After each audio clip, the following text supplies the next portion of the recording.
Hello, everyone. Welcome to today's webinar, Open Educational Resources 101, Finding and Using Free Resources for Your Classroom. This is a free professional development webinar brought to you by TESOL International Association's Computer Assisted Language Learning Interest Section, also known as CALL-IS, as well as colleagues from around the association. Today's session will be presented by Sharon Chadenglass, Charity Davenport, Christine Sabia, and Nelly Deutsch, and our moderators are Khadia Mansour and Mary Allegra. Our first presenter today is Sharon Chadenglass, who has previously taught ESL in higher education and in intensive English programs. She has experience as an instructional media designer and has served as a newsletter editor for the Intercultural Communication Interest section for TESOL International. She currently serves as their community manager. Welcome, Sharon. We appreciate your setting the stage for today's webinar. So thank you for joining us, no matter what time of day it is for you. I have the easiest part of this presentation. All I have to do is explain what open educational resources are, and I'm very happy to do so. Next slide. So in order to understand what OER is, it's first critical to understand a few points about traditional educational resources. So all creative works are copyrighted once they are created, and that includes educational resources.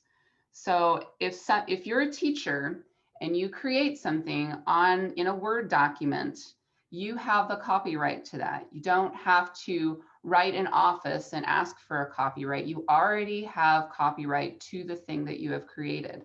It's not only reserved for materials that are traditionally published. And this is something that if you're new to teaching, or even if you've been teaching for a while and have never thought about this, this might seem very strange to you. But copyright does apply to all creative works, and that includes materials that teachers create. Next slide. So what makes an educational resource open? So OER scholars talk about the 5 R's of OER: the ability to retain the educational resource, to reuse it, to revise it, to remix it, and redistribute it. So in other words, when we say retain, we mean that it can be stored on a computer. To reuse it, to use it exactly as it has been created. To revise it means that it can be edited. Remixing means you put it alongside other materials. And redistributing is sharing out with other people. And so this is where a Creative Commons license comes into play. A Creative Commons license, in essence, relinquishes all or part of the copyright protections that are automatically applied to creative works after they have been created. So by relinquishing copyright, a Creative Commons license allows users to freely use, change, and share educational resources depending on the CC license attached to it. Next slide. So within Creative Commons licenses, there's different kinds of Creative Commons licenses. The most open licenses are called CC BY and CC BY SA. And again, when you put these licenses on your educational resource, they're free. You're not asking to be paid for them. You're giving everyone permission to use whatever you've created in whatever way that they see fit, depending on the license that you use. Next slide.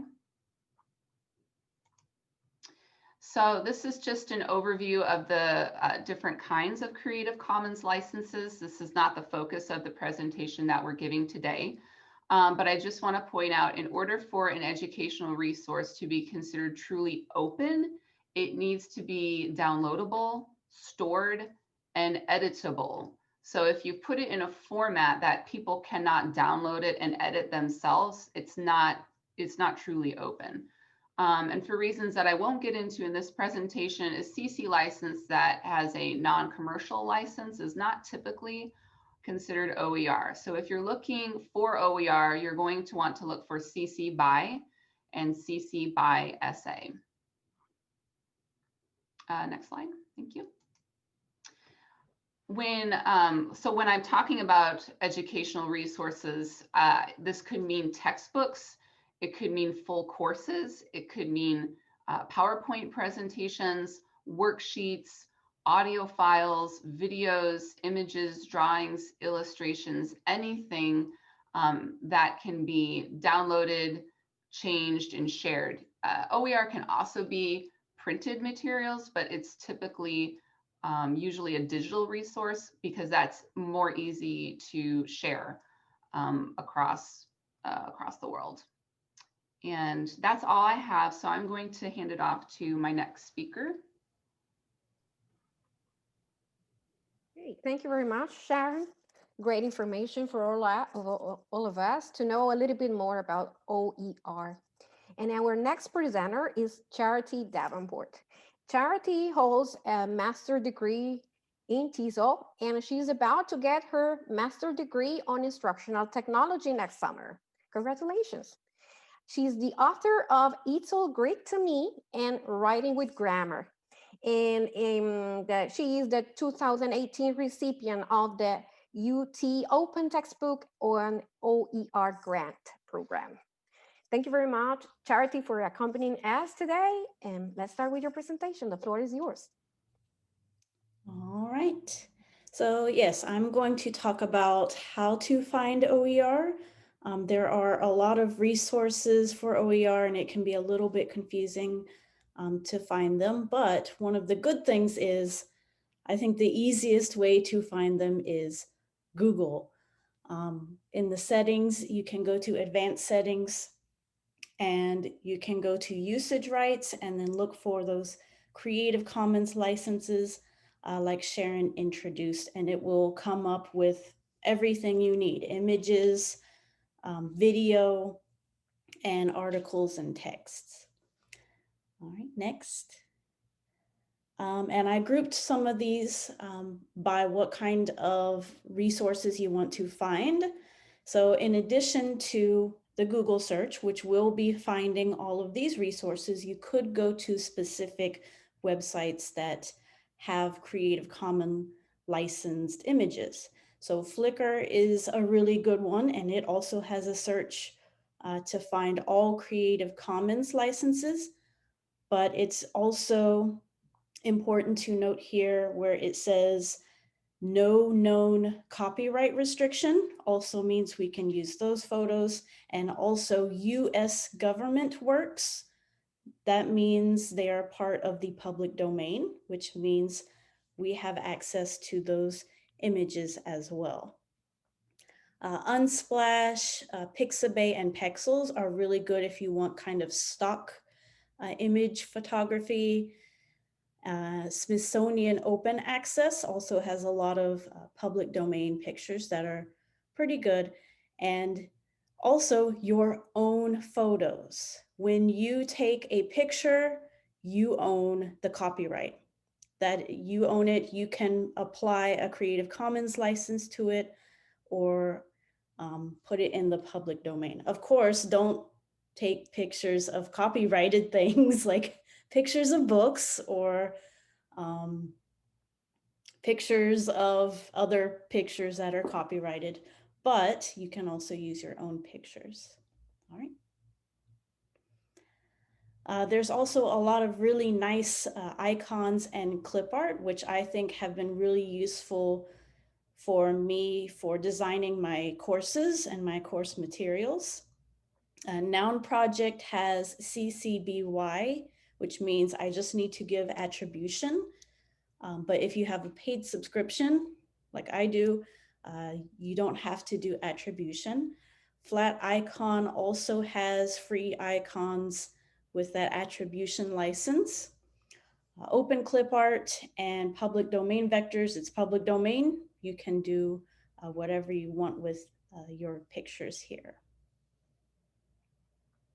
For articles and books, I know we will be talking a lot more about Wikipedia and wiki resources later, but Wikipedia, Wikimedia, anything that has wiki is a really good resource for articles and books. I know a lot of people say Wikipedia might be too difficult for my students. You can edit those articles. So you might want to find a Wikipedia article and be able to adapt it to your classroom situation. There's also the conversation. The limitation there is you cannot edit those articles with the ND license. Open democracy, and there's also free public domain books through Project Gutenberg, and then also for teacher professional development, both for language learning, but also integrating technology into the classroom. There are free books with EdTech books. For textbooks and class materials, there are a lot of OER repositories that are really popular and useful. I enjoy using Lumen Learning. In my introduction, it talked about I authored an OER textbook. It is in OER Commons. It's also in LibreText. All of these have textbooks, but also the MIT OpenCourseWare and Merlot have other materials. It could be lesson plans, worksheets. It could be full courses that you can just take and be able to put in your classroom. And last, for audio, there's a lot of audio that you can use, especially if you want to make some videos and put some background music in the videos, or if you want to add sound effects to your video or a presentation. There are some choices for free sound effects and music. Free PD, I really like. Jamendo, Sound Bible, Free Sound, and LibreVox is actually public domain audiobooks. I think that would be a really good choice to help students practice their listening. And that's it from me.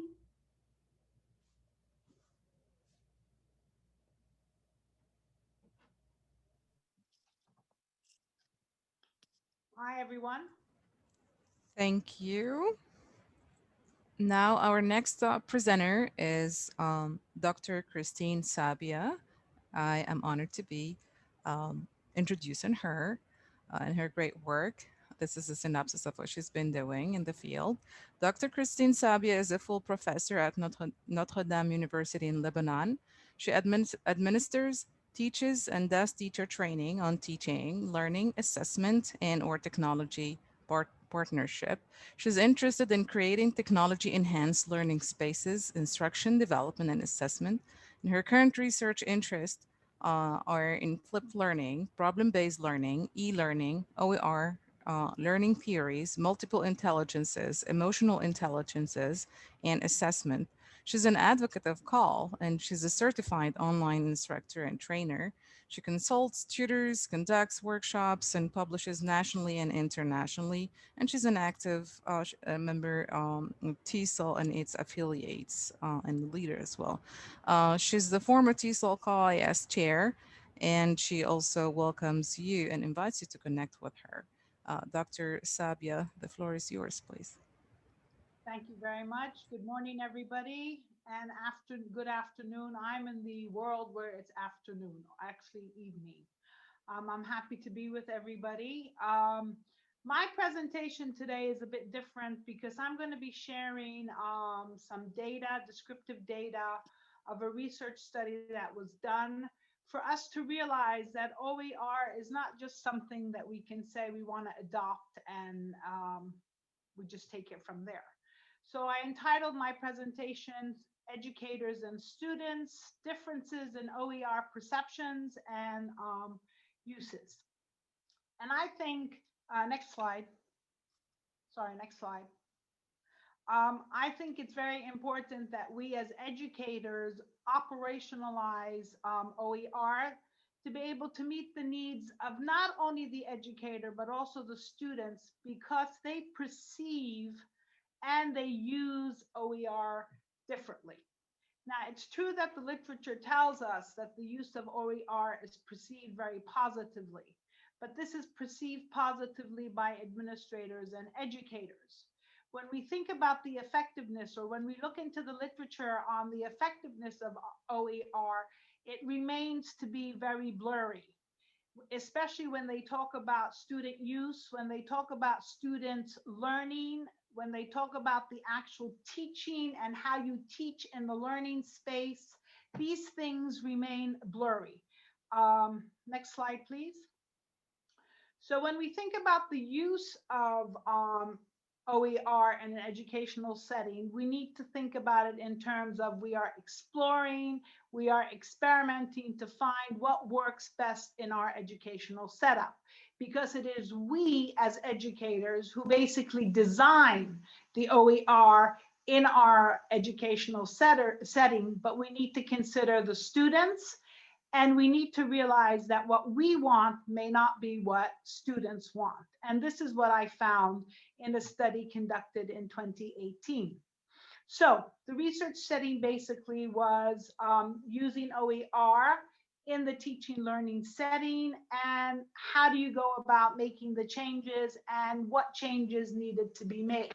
So educators needed to evaluate the educational context of OER use. So there were two framing questions. What was it that educators wanted in a change setup? And what was it that students needed in a change setup? Next slide, please. The participants were active users of OER. The sample was convenient. We had 8 educators, 108 students. Just to give you an idea, there were 13 graduate students, 10 seniors, 16 juniors, and 69 sophomore students. So both the educators and the students were asked to identify what they felt they needed to have materialized for the change to happen, and how to make the change coherent for them. Next slide.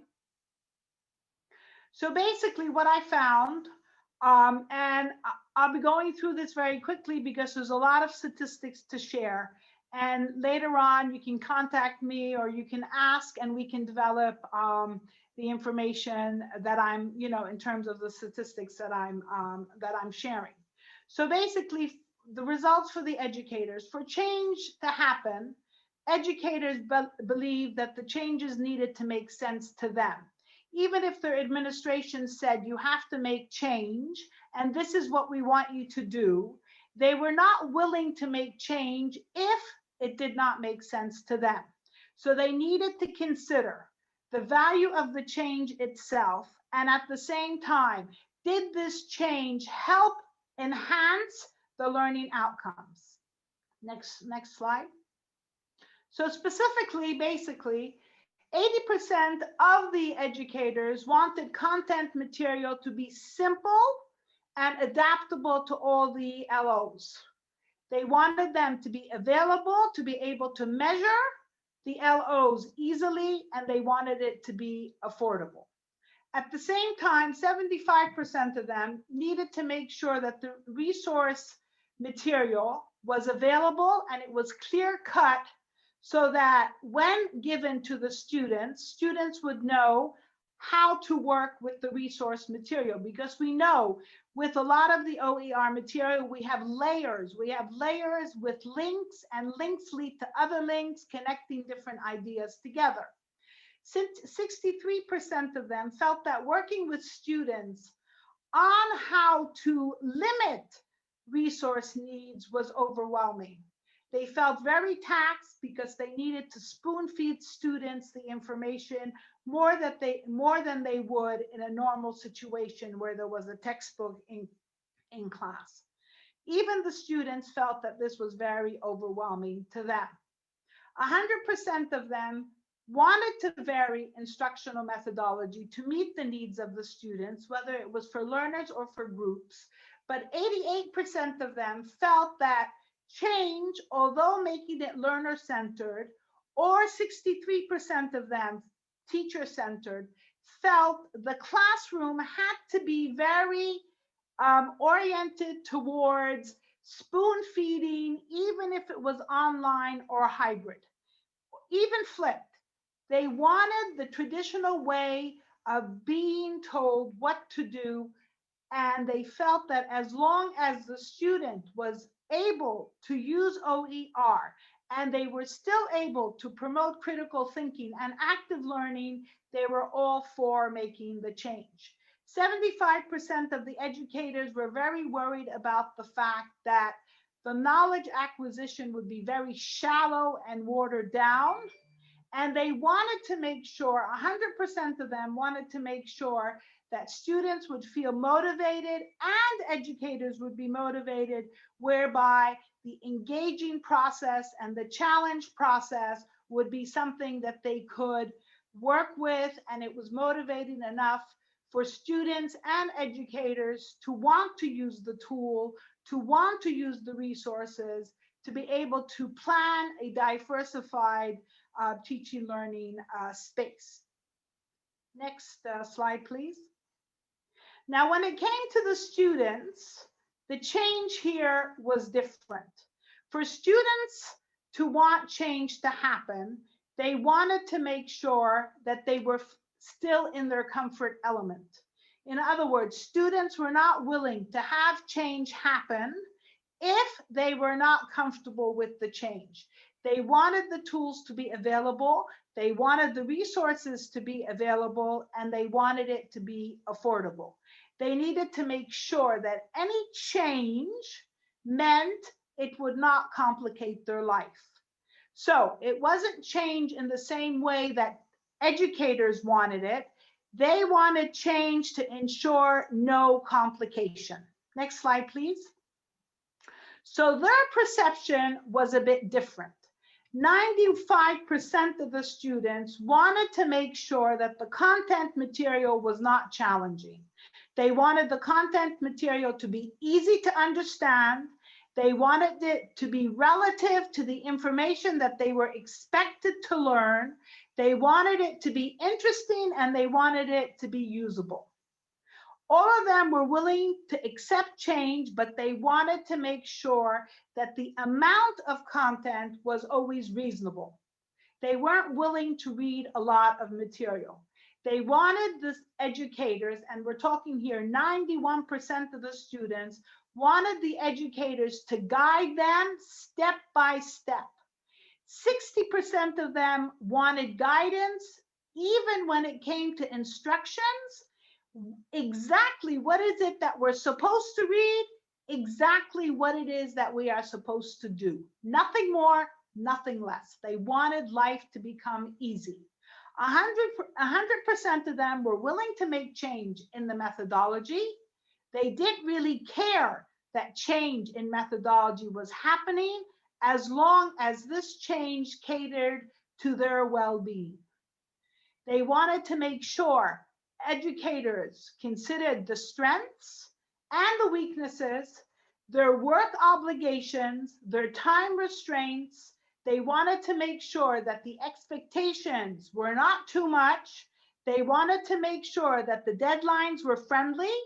They wanted to make sure that the coursework was acceptable, the readings were short, and the assignments were not too challenging. In other words, 95% of them wanted to make sure that they had support, they had follow-up, they had reinforcement, and they had step-by-step supervision. Next slide, please.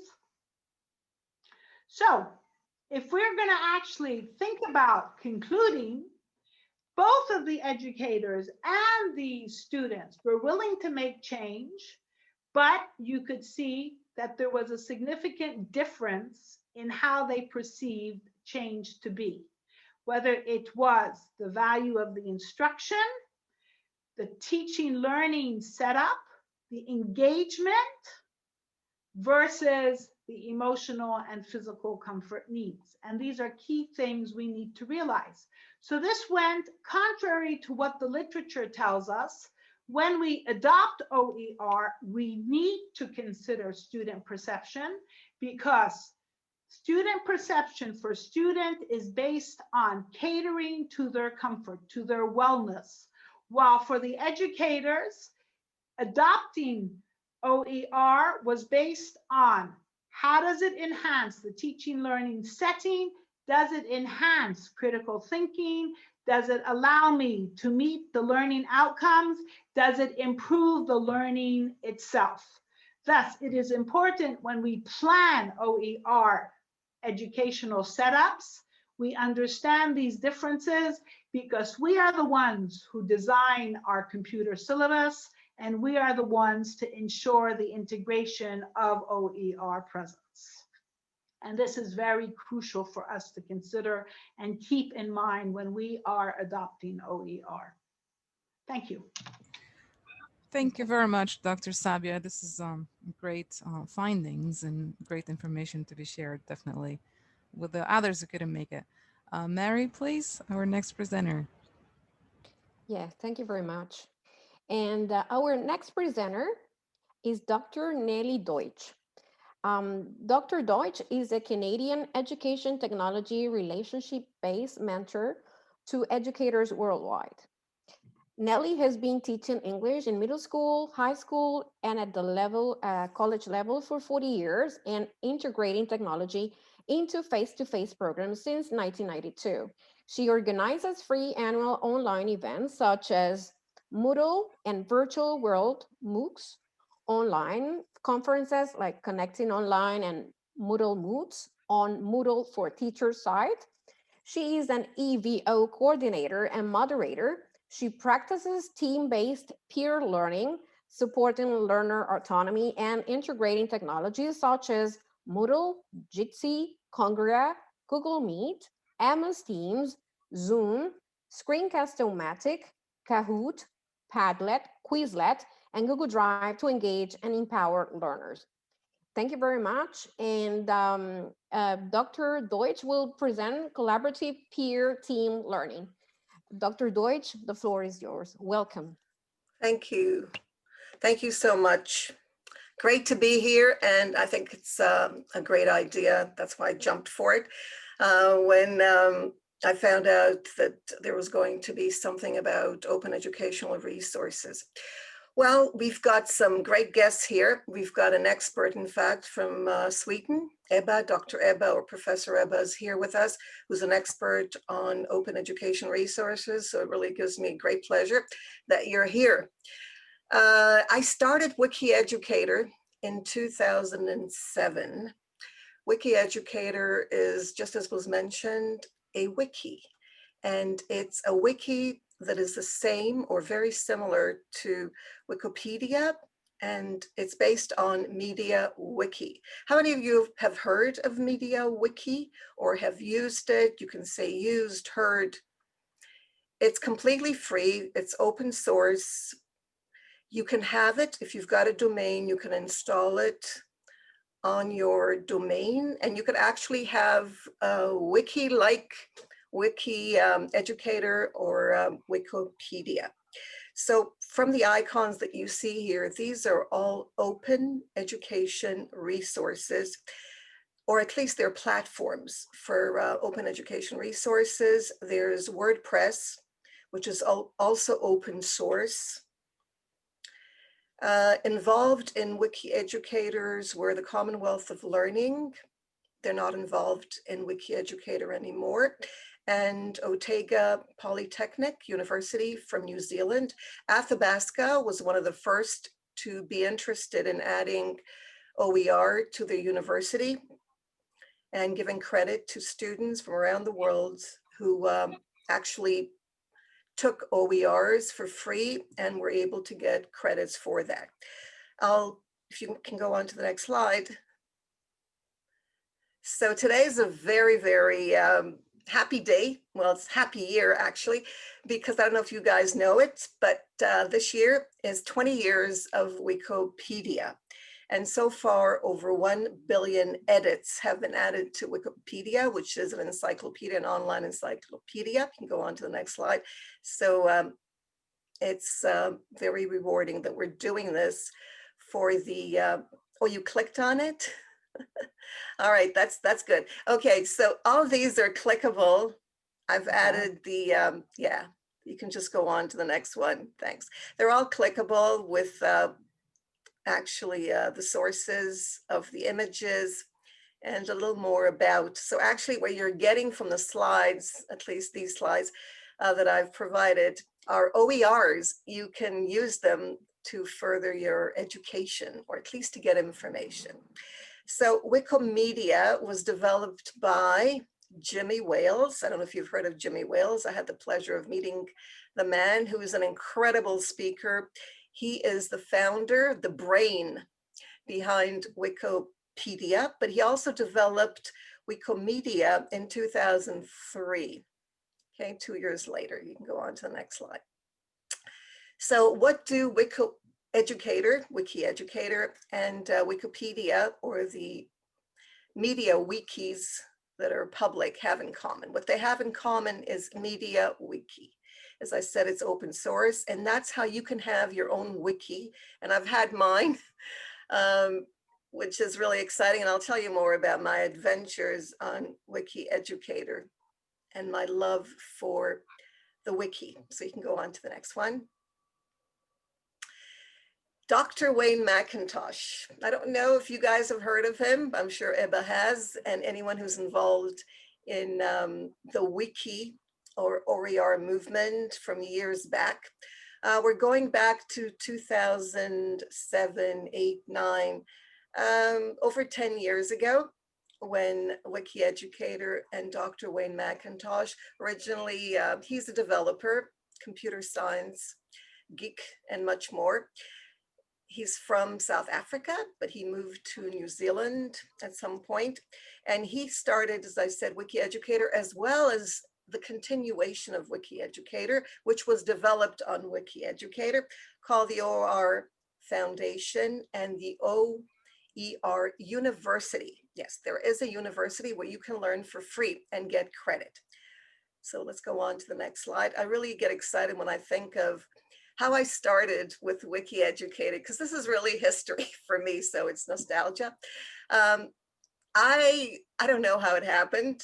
I joined in 2007 at some time when Wiki Educator was founded, and then I was made the chief electoral officer. We had elections. Yeah, this was very, very formal, too formal for my taste, so I had to have help from Wayne, who helped me with this. But we had our first elections, and of course, Wayne was elected to be the first, I guess, honorary member of Wiki Educator. All these links are clickable, so everything appears, and that's what's wonderful. You can go on to the next slide. Everything appears on Wiki Educator. Everything's been documented there. And we'll talk about the differences in a minute between Wiki Educator and Wikipedia. So David Wiley, who was also involved in the movement and Wiki Educator, he came up with this image and the following that was mentioned, I believe, by one of the presenters, and that is, if you go back, reuse, revise, remix, redistribute. And if you notice, without permission, and I think this is very, very important, the fact that you can share and use work without permission. And this is great for our students who plagiarize and, you know, don't know much about copyrights, that with OER, there's no reason to worry about copyrights, because everything is yours for the taking. So you can do whatever you want with whatever is there. And I love this freedom. You can go on to the next slide. The freedom of creating, the freedom of sharing, the freedom of collaborating. And that's what you can do. And that's what we've been doing on Wiki Educator, at least we did, until Wiki Educator kind of slowed down, but it's still there. So the purpose of Wiki Educator, according to the first page, and if you click on this, and you're not going to, okay? But later on, you'll be able to get all this information. So it was a community. It still is a community, but the community has kind of spread its wings, and we've all gone our separate ways. But we always come back to Wiki Educator and continue adding content. So Wiki Educator was and still is a place where you can plan and develop. And that's where Wayne McIntosh developed the OER movement. He actually developed it, and I'll show you the page, on Wiki Educator. Funding came from various places because everything, of course, is free. You devote your time and the space because hosting costs money. Let's go on to the next. So what's the difference, you might ask, between Wikipedia and Wiki Educator? Why have both when one is enough? Well, the features that I've added here are contributions, content, user page, and talk.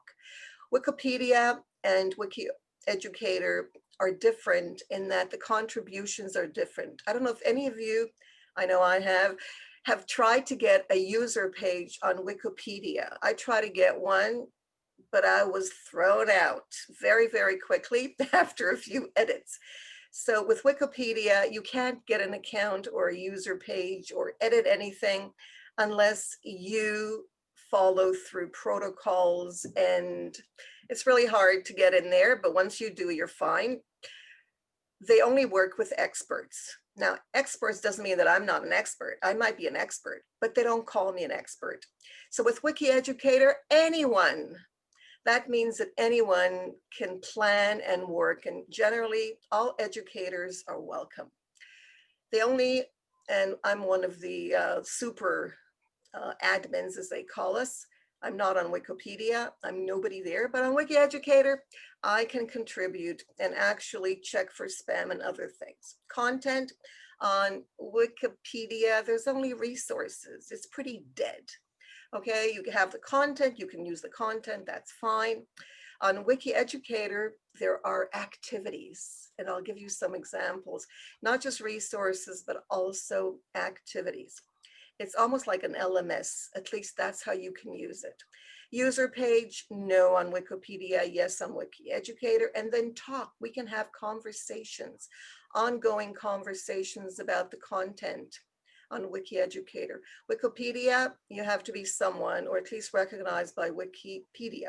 I'm not saying these are bad things, I'm just saying they're different. Okay, you can go on to the next. So these are the things that you can do on Wiki Educator. You can, and I have done all of these, you can plan and work on your syllabus with your colleagues and even with your students. Let everybody add their input. You can plan various things. I have planned books, I have planned presentations, such as this one. I have planned conferences, courses, lessons, everything, brainstorm. You can conduct elections. If you've got elections coming, you can use Wiki Educator for your elections. You can introduce yourself, have introductions, get acquainted, media sharing. As I said, you can not only plan books, you can actually write books, because all the pages on Wiki Educator can be turned into books. You can add albums with photos, testimonials, workshops, conferences, and I've done all of these, online events, courses, MOOCs, blogs. You can have a blog. Your blog is your Wiki Educator. Lessons, reflections, writing practice for students. And my students have used Wiki Educator, and I'm talking about the K-12 grades 9 to 12, have used Wiki Educator to learn and practice. You can go on to the next one. So that's what you can do on Wiki Educator. Just an example of learning how to wiki. Now you might think, well, you know, wiki, so what's the big deal? Well, the original wiki is a lot of fun. You know, it's almost like today learning how to use coding. Well, it's kind of a code that you practice and you learn. You can learn to create these pages with table of contents and links and so on. And you can have an LMS, a 10-day LMS on Wiki Educator. And this is an example. You can go into it and see what's available, including participants and discussions and meetings and so on. So let's go on to the next one. Online workshops. Okay, this is something that I created called Blended Online Learning, which is BOL, workshops for active lifelong learning. And notice again, there is the menu with the different parts that take you to different pages. So you have a section and sections, and you can do all of this very easily on Wiki Educator. So you can go on to the next one. So how do you get started? Well, you click on this. Don't do it now. You can do it later. You click on this slide. It'll take you to Wiki Educator Help. And there's the list of all the things that you can do, including how to create an account, how to create your own page. So you can use it with your students, with your classes. You can have a page, which is a few pages, doesn't have to be one page, but you can start a page for your students, work with your colleagues, develop lessons and courses on Wiki Educator. So if you can go on to the next slide. All right, so I started a page for us, so we can start talking about OER in the classroom. And again, this is clickable. All you need to do is create an account, join the team. You can see that where it says join the team, and start adding your input. So I believe this has to be probably, this is the last slide if I'm not mistaken. Nope, there's one more. All right, so later on you can click on that and start, so we can start communicating. In fact, you can even add questions, and that's what's great about the pages. So Wiki Educator, you can plan a project, and I invite you to plan projects, okay? You can get in touch with me so I can provide you with help, perhaps, maybe a workshop on Zoom, so we can work together and learn how to use Wiki Educator to create and share and plan. This is an example of a MOOC. This is how Wayne McIntosh started his OER University on Wiki Educator. He started a group, a planning group, and you can see what's there, the title, and then there's the home page, members, there's a list of members, and anybody can join and contribute. Go to the next one. So this is what he developed. Right now, it's very, very active with lots of universities, but they're looking for partners. So if your university is interested in joining OER University, you're welcome to join. Again, this is clickable. These are the menus, home, how it works, courses. You can take a course right now. So it's kind of like MOOCs, it's a platform for MOOCs, but they use WordPress.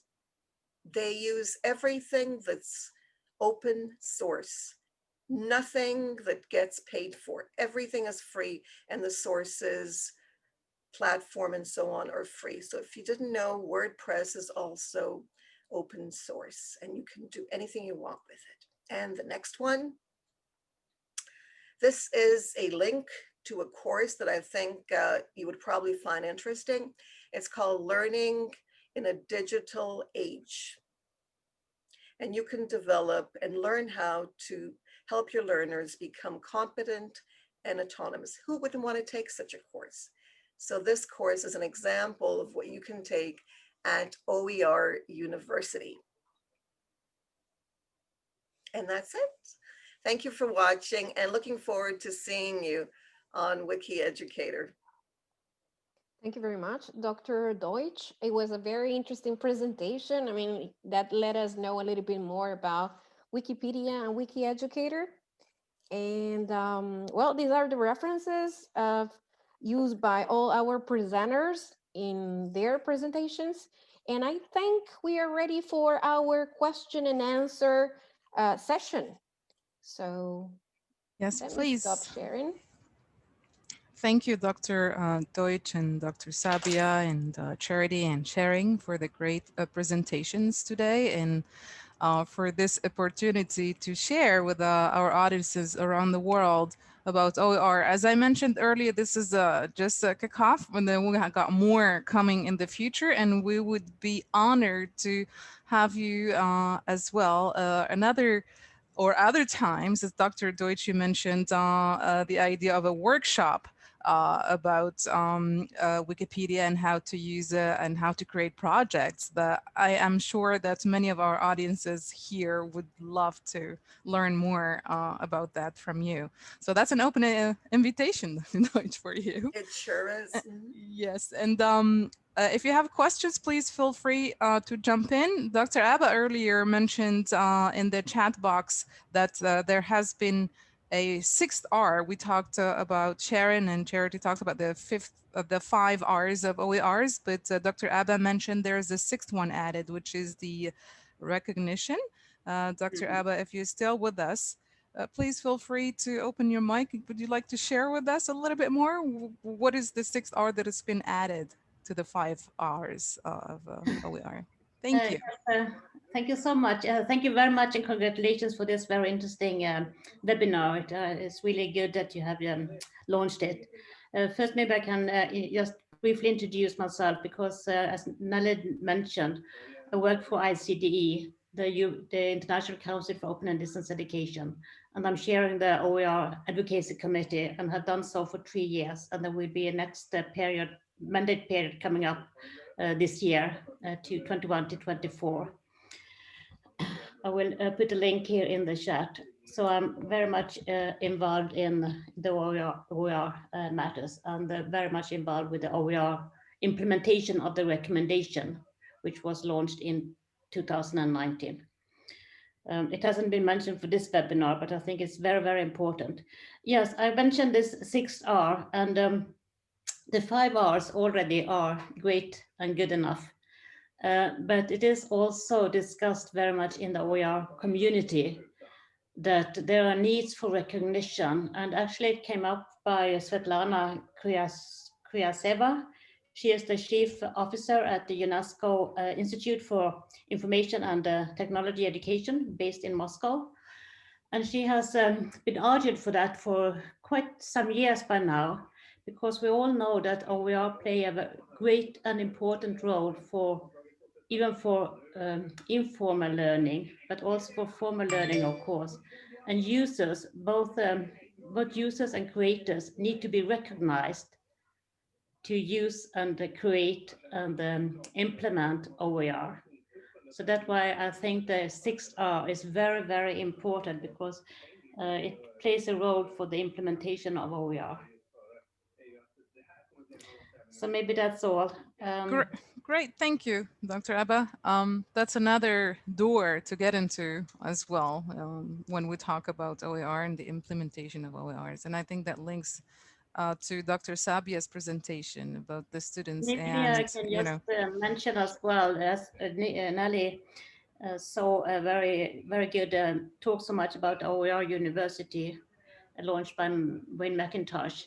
Now, due to the COVID-19, he and together with colleagues at ICDE, and UNESCO and Commonwealth of Learning, have launched a special course about OER and Creative Commons, and it's called, I think, OER for COVID.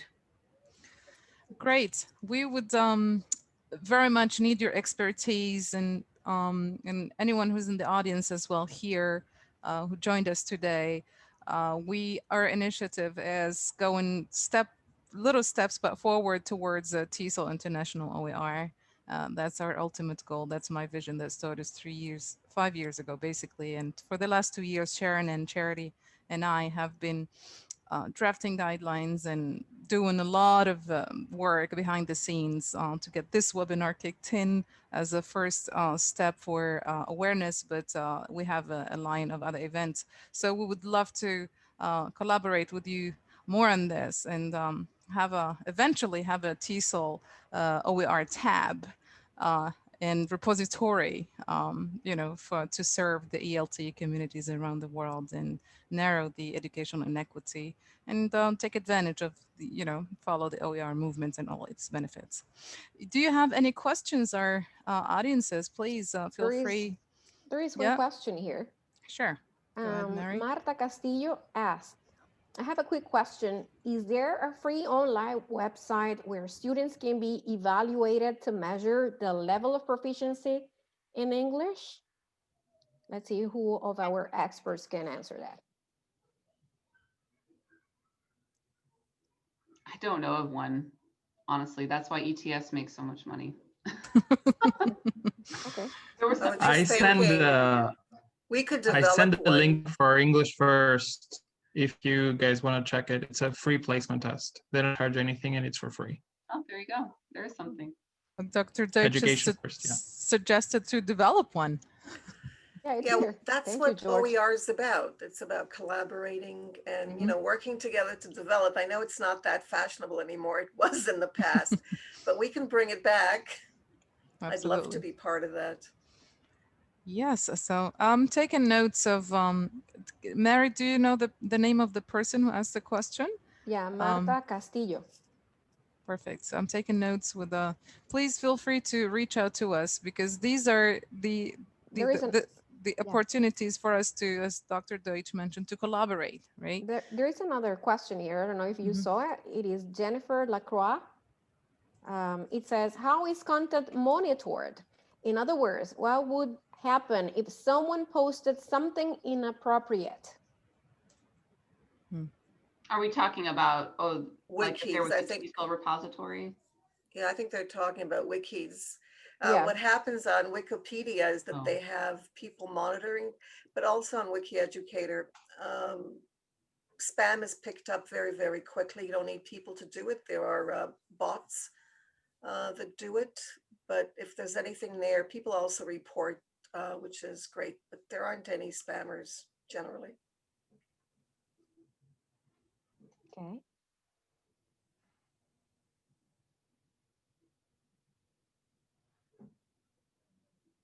Any other questions? We have still about 3 minutes to go. Yeah, there is So, one question at the end. Tadia, I think you can read it. It's almost at the end of the chat.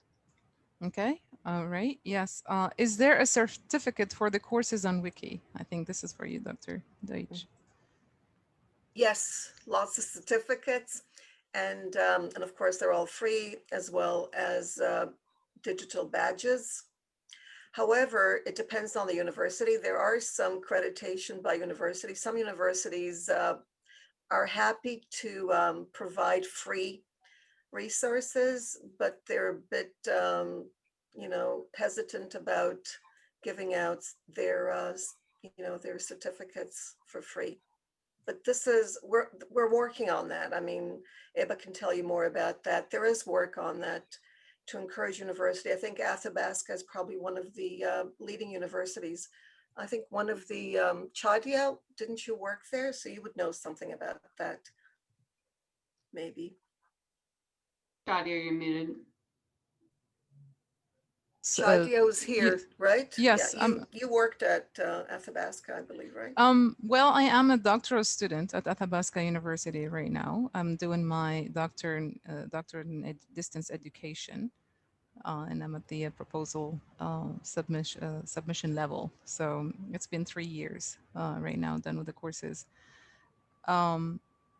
So what is the question again? Sorry. No, I thought you were working there. You would know about it because Athabasca is involved in the OER, and they actually they're one of the first that got involved, and they offer free. Right, they worked. The Athabasca University is having a great collaboration with the Commonwealth of Learning, creating MOOCs. One of the MOOCs is learning how to learn online and technology enhanced learning as well. Another iMOOC and blended learning MOOCs. So their collaboration, and they're all OERs as well, and free MOOCs. That's the main projects that they have within OERs. And they also have the open journal access. So for us as students, we do not have to pay for, you know, books and articles and all of that. So it's really, really handy and save us tons of money as doctoral students, right? Yeah. Yeah, so that's part of it, but they also give credit, I believe. You can work towards a degree with Athabasca using open resources. Someone asked about certificates. You do get accreditation. I'm not sure about the final, you know, diploma. I'm not sure about that either. Yeah. So Shadia, I think we should probably wrap up because it's getting to the end. Before we go, Shadia, can you let us know about the TRC? I think you mentioned in our meeting that it's open now, or did I remember this right? Is it open to all members or only TESOL members? Because there was a question in the chat. Well, the TRC does include free resources for members and non-members, but it does not adhere with any of the OER stuff, and is not copyrights, and even in terms of the type of material that it's in there, it's quite different from what OER is or serves. So that's why the idea is to have another tab that is different from the TRC that is typically OER and open for everybody and goes with all the OER movement right now, and for free, of course, for everybody, because the TRC does include also paid stuff other than the free stuff. Yep. Thank So you. it's been a pleasure. It's 1 minute after 10 o'clock here in Toronto, in North America.